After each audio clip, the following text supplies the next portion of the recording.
Ever since V and I did the Boise River float, we've been a little bit obsessed with finding cool places to do tube floats. So when we found out that Florida is absolutely packed full of natural lazy rivers and springs, with Rainbow Springs being one of them, we knew we had to get out there and check it out. You are able to bring your own tube to this float, and V and I had actually bought some for our visit to Kelly Park, which if you haven't seen that video, click in the upper corner right now. But bringing your own tubes does not change the price, and they have much thicker tubes, so we figured we would end up just using theirs. After paying our admission and handing them our keys so they didn't end up at the bottom of the Rainbow River, we boarded the shuttle and headed towards the launch point. After boarding the shuttle, you will be transported 2 miles upriver to the Rainbow Springs campground. Then you will be taking a nice and leisurely ride all the way down the Rainbow River until you reach the exit spot, which is just a couple hundred yards from your car. There is, however, another option. If you want a slightly longer tube ride, you can launch at 𝐀𝐃_HOLE_PARK. At the time of the recording of this video, it costed $30 to do this option, as opposed to Rainbow Springs, which is $24, but you'll end up running all the way down to Blue Run of Dunalin Park. We spoke to a couple of people and they said that the additional 2 miles of the 𝐾P run was nowhere near as pretty as the 2 miles that we would be doing. And the other benefit is that if you take your receipt for this tube ride to the main entrance for Rainbow Springs, you can get into the park for free. Which is what we ended up doing, and if you want to see that video, you can click in the upper corner right now.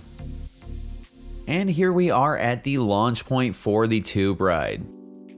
The water averages 72 degrees year-round here, and boy did it feel spectacular.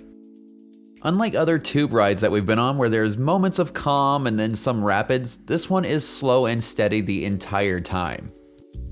So if you're looking for a thrilling adventure, this might not be the activity for you that day. But if you're looking for a nice, relaxing day on the water, this is absolutely perfect.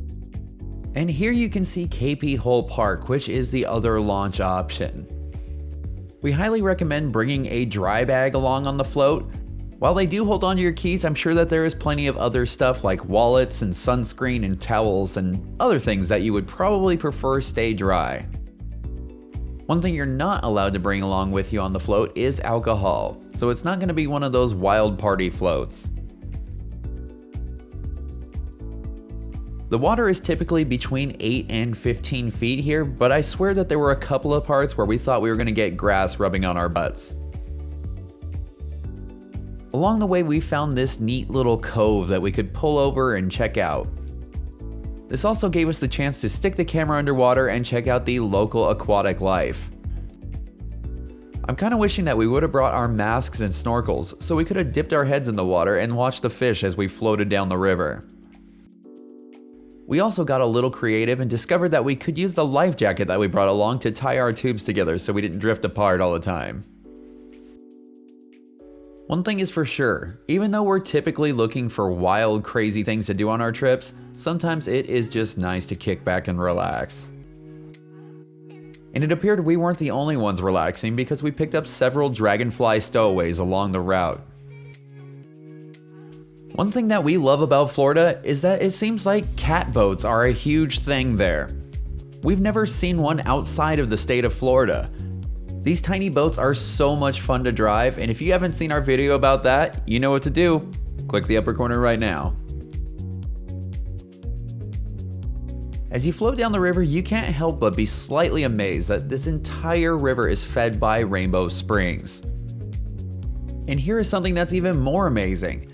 It's estimated that Rainbow Springs pumps out 490 million gallons of water every single day.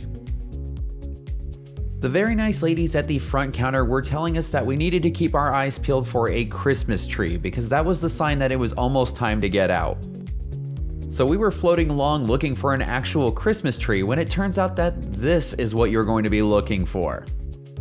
Once you see it, you need to start working your way over towards the left side of the river because it is almost time to get out. Luckily, there was a guy there waiting for us to help pull us over to the ramp. After you hop out, you will need to carry your tube back to a waiting trailer. This part is almost as pretty as the tube ride itself because you have to make your way down this little boardwalk. We even ended up seeing a little deer making its way through the lush foliage on the way back. After dropping our tube off in the trailer, there is an option to catch a tram, but the tram ride back to the parking lot is only probably about 200 yards long, and since it wasn't there, we just walked. Last but not least, we dropped off our life jackets and grabbed our keys at the front desk. And that is going to do it for this video. If you enjoyed it, be sure to give it a like and a subscribe. If you enjoy spring videos, stay tuned because in the next video we are heading to Silver Springs.